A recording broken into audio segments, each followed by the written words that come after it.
All right, so Public Citizen recently did a analysis which they compiled into a report for the 20 top selling drugs. Big Pharma made far more from US sales than they did in the rest of the world combined. And essentially what they're doing with this report is they're making the case for Medicare to engage in drug negotiation, which would help end these types of disparities. But I'm going to get into a little bit of the report and then provide you some commentary about it because this is a very important issue. So, U.S. sales of the 20 top selling drugs totaled $101 billion in 2020, while sales of these drugs to the rest of the world totaled only $57 billion, highlighting how Americans massively overpaid for drugs, a new Public Citizen report found. Some drugs saw greater disparities than others. For example, AbbVie, which is a big pharmaceutical company, earned $16 billion from U.S. sales of the autoimmune drug Humira, compared to $3.7 billion from international sales, more than 4 times as much. For 17 of the 20 top selling drugs worldwide, Big Pharma made more from US sales than from sales to all other countries combined. And for 11 of the 20, US sales revenue was double that of the rest of the world or more. The report found additionally 11 of the 13 pharmaceutical companies selling these top drugs made more money from the US or in the US from these drugs than they did in the rest of the world combined. The analysis offers a glimpse of how much of these businesses benefit from American healthcare system overpaying for drugs. The U.S. is one of the only high-income countries not to negotiate the price of drugs, granting Medicare the authority to push back against pharmaceutical company profiteering would mean an end to decades of overpaying for medicines and would save the U.S. billions of dollars. Now, that's absolutely stunning. And I'm going to link the report down below because what it does is it offers you to look at the full actual report and all of its detail. And what they did was they crunched the numbers and they actually showed you the specific percentages of these big pharmaceutical companies' revenues and what percentage of their revenue came strictly from the US.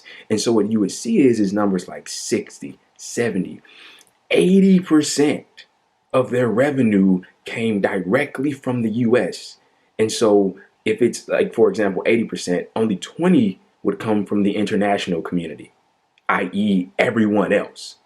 So essentially what's happening is our decision, the United States of America, it's a decision. Nothing's making us do this, nothing at all. Our decision to not allow Medicare to negotiate for lower drug prices, what it does is it opens the door for big pharma and these big drug companies to price gouge Americans. And guess what? That's exactly what they do. It's profiteering, as that report outlined. Guys, other rich countries, they negotiate for lower drug prices for their citizenry. And big pharma, being the greedy pieces of shit that they are, go, okay, if these countries are going to negotiate, then how can we make our money and enrich ourselves? Oh, we'll just screw over the Americans, where in their country, they don't negotiate for lower drug prices willingly. Willingly. I got to keep saying that because it's true. And so they come here and they price gouge the shit out of us and we get screwed because, our government is being funded by big pharma. These politicians, they take big pharma cash and it, manifests itself in the form of Ms. Kirsten Sinema and, the 3 House Republicans that were against the infrastructure reconciliation package that has in it for Medicare to negotiate for lower drug prices. And as these negotiations go on, that is something that could possibly be stripped out. Who knows? I don't know. I'm not in the room. I'm not talking with these people, but that is definitely something that could happen. Okay. And as a result, what happens? People can't afford their medicine. What happens after that? They die. People have to ration. They don't take the full amount. They get even sicker. They die. These are things that actually happen in this country. These are things that currently go on and have been going on for such a very long time.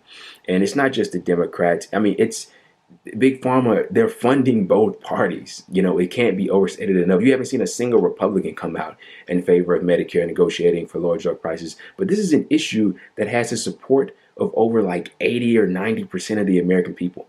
something insane like that. Because I mean, who can really be against paying for lower drug prices? Oh, I want to pay higher drug price. What person do you know utters those words or have ever said anything like that?